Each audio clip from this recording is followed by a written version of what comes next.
Hello and welcome to my channel. My name is Terry and I'm a quilter and a quilt pattern designer. This is my very first video. I hope to share my love of quilting with you by showing you some of my quilts and piecing techniques. I also hope to connect with other quilters along the way. My favorite quilting tools to use are Creative Grids rulers. I love to design with them. In this video, I'm going to show how to use Creative Grids folded corner clipper right here. And I'm going to show how I use it to create units for blocks where a triangular piece of fabric is added to the corner of a square or a rectangle. Now there's different terminology for this technique. Some people say snowballing the corners. I tend to use that one. Or a folded corner. The folded corner clipper comes with its own set of instructions. You can also use this tool to do diamond in a square units, flying geese units, which I've used it quite often for flying geese units as well. In a future video, I'd like to show you how I use this for binding when I complete this quilt. This one I'm going to start working on now is called Upbeat. It's from It's So Emma. And it's a pattern that I just really liked and I wanted to try making it with my scraps. So I cut some green scraps that I have. I tend to make my scraps left over from quilts into 2.5-inch strips. And then I like to use those just in some strip quilts. It's worked out really well for me so far. I have made quite a few.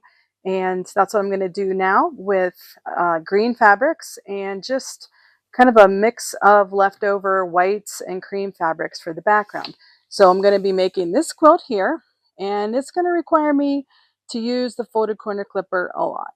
The quilt behind me is a pattern that I designed called Center Stage, and I did use this folded corner clipper for this block as well.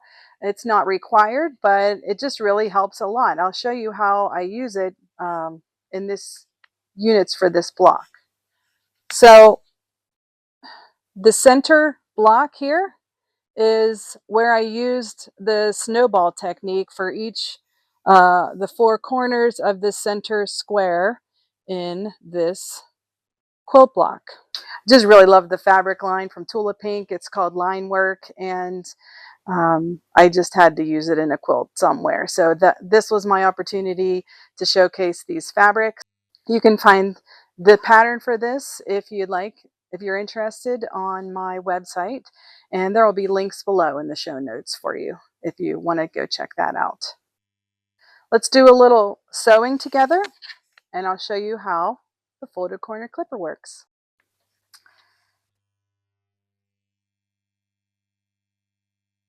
I have some rectangles and I have some of the squares that I'm going to use, and without the folded corner clipper, you would need to draw a diagonal line from corner to corner on the square units. You would place it on top of the rectangle, and you would stitch along the black line that I have drawn on here. After sewing, you would cut off this portion of the fabric, and you would fold this back along where the line is, and you would press, and this would be the unit that you have. If you've never used a folded corner clipper before and you're just beginning, it might even be helpful for you to draw that line and line it up just to be sure that you have everything going in the proper direction. I'm going to show you, actually cut one here for you to see. Again, this one I have drawn the line just as a guide to show you what happens. I'm going to line up the folded corner clipper along my square. And you would also notice that this diagonal line marking on the folded corner clipper would be directly over top of that stitching line. I'm going to take my rotary cutter and I'm going to just cut along, trim off that corner, and then I would sew again on where that line would be. But if you don't have the line, I would use my 1/4 of an inch guide on my sewing machine and just sew a 1/4 of an inch away from that cut edge. And when you fold that back, it's going to, it would be stitched like that, and the piece would be attached right there. You would press that according to the pressing directions. Okay. You can discard this little section if you'd like. If you really like to sew small things, like I do like to save these, and I would then sew a 1/4 inch away from that side of the cut edge and have a very small half square triangle, which I'm going to do on this particular quilt. And I think I'm going to make a design for a pieced backing for this quilt. And so I'm going to save these. I'm not going to discard them. So you can see how sewing in this direction, cutting on this angle is going to make a unit with the folded corner coming up here to the top right. Now, this pattern requires them to go both directions, up to the right and also up to the left. So I would place my square here with this is going to be my stitching line. And the different thing about this is then I'm going to need to turn it and cut with my unit turned sideways like this. When I place the ruler on top, this is the part I want to cut and remove, discard, or save it for later. So I'm going to turn it that way, cut that off. I'm going to save it up here for later. And then I would stitch along that cut edge 1/4 inch away. And this piece is going to have the folded corner going the opposite direction.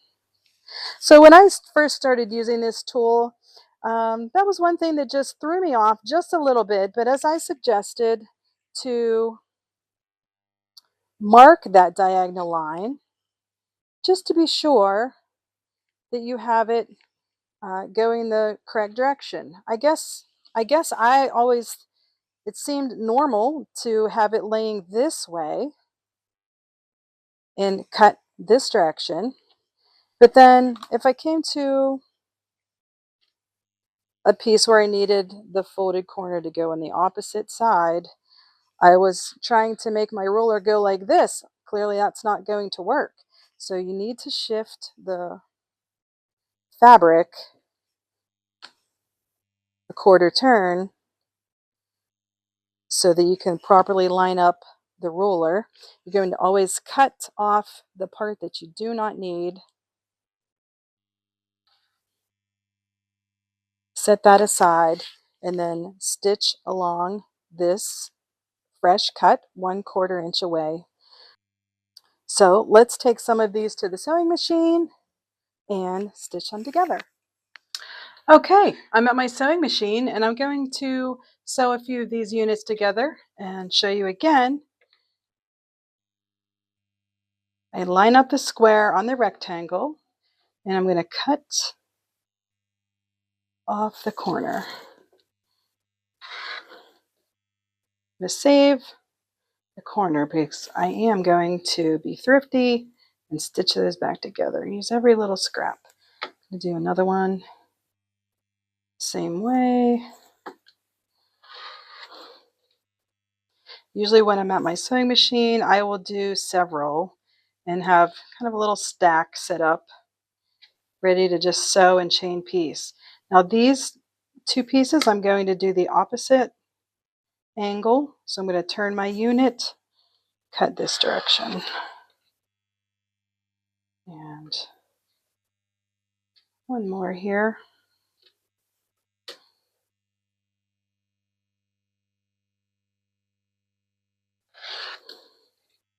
Set that aside for later. Show you here, I have already sewn some other ones together. So I just stitch them together as I'm going along. You could use them even like a leader and an ender if you like to do that while you're sewing and chain piecing. And on my machine, I'm ready to stitch.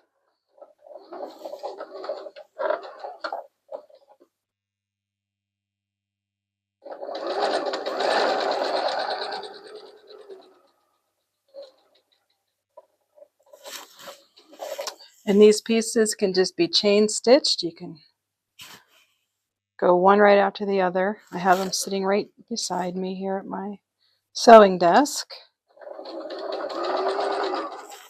I have a 1/4-inch foot that goes with my Genomi sewing machine. That works well for me to keep an accurate 1/4-inch seam allowance.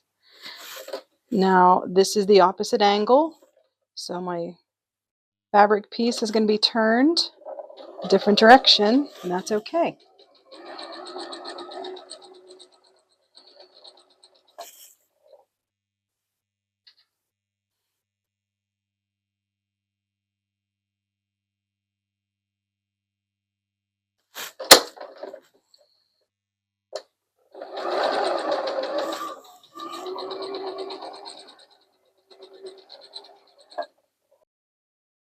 All right, we're going to press the units.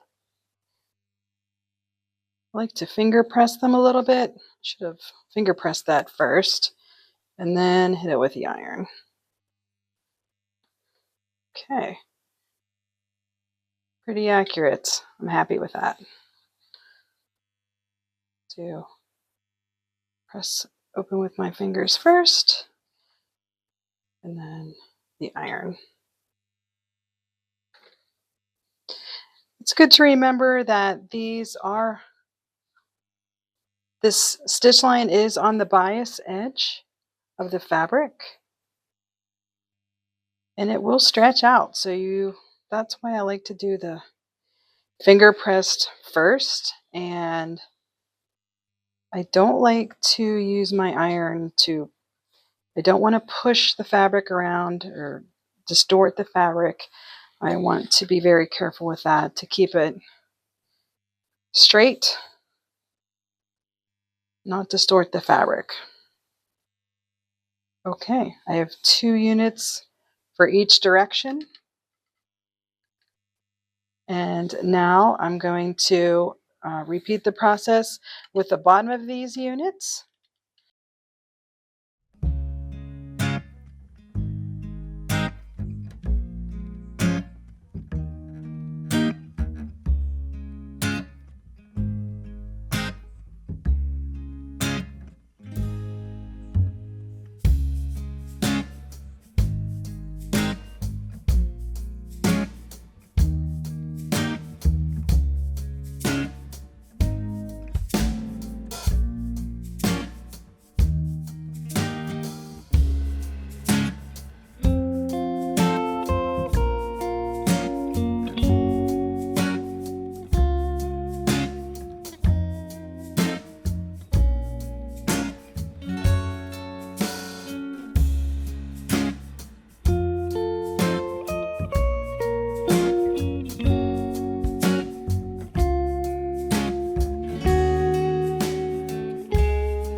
Now I'm going to make some flying geese units.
I hope you can see how beneficial this tool is when you need to do the folded corner technique in piecing your quilt blocks. It definitely helped me save some time and improved my accuracy. If you'd like to get your own folded corner clipper from Creative Grids, I would suggest that you check with your local quilt shop or a reputable online quilt shop. I would avoid Amazon. There are a lot of imposters out there. And I would encourage you to support your local quilt shop. I completed one quilt block so far. I think it's turning out pretty nicely. I am very happy with the way the units are fitting together and the accuracy that I have. Also, with the points, I'm not aiming for complete perfection in this quilt. It's just a scrap quilt I'm making for enjoyment. But the points are lining up pretty well, just pinning a little bit as I sew the units together. So there is one block, and my quilt is going to have 9 blocks altogether, and it will be put together with sashing and cornerstones to put the blocks together. Now, about all of those clipped corners, I did the math, and this quilt with 9 blocks will yield 360 clipped corner pieces that can be either thrown away or used for some other purpose. I've been sewing them, pressing the seam open and trimming to 1 3/4 inch. I have ruined 3 or 4 so far, but I'm keeping them to incorporate into the back of the quilt so that it isn't too overwhelming. If you don't think I'm crazy already, I'm only doing a handful at a time, just pressing them and trimming them down as I get some more made. So it's um, kind of slow going, but it will be fun to play around with them and see what I can do with them. In a few weeks, when my quilt is done, I'm going to show you how I do the binding with the folded corner clipper tool from Creative Grids. So far, it has been the easiest way for me to consistently get good results with my binding as well. So come back for the next video on this quilt. All right, this is the surprise I told you about. This is the back of my center stage quilt that I made with the Tula pink fabrics. And all of those folded corner clippings that were generated from piecing this top together, I did save them and I stitched them together to make these little stars with the pinwheels in the center. I had some black Linework fabric that was left that I also made like these connector um, units. So it's alternated a block of the connector pieces with a star, which created this design. And I was just really happy with the way that turned out. I love to put a little surprise on the back of my quilts if I can. Um, I do have my own long arm, and I quilted this myself with an edge to edge pattern called Breeze. It's a lovely pantograph design, and I arranged them kind of in rainbow order. So that is the back of my center stage quilt. Thanks so much for watching this video. If you're interested in trying to make this quilt, my center stage pattern, you can find it at terryfaustquilts.com, where I have a few patterns for sale. And I would invite you to press the like button and subscribe to my channel so you don't miss any future videos. I know I have a lot to learn, and I hope to improve each video as I continue to make some more. And please share with your friends. Thanks, and happy quilting!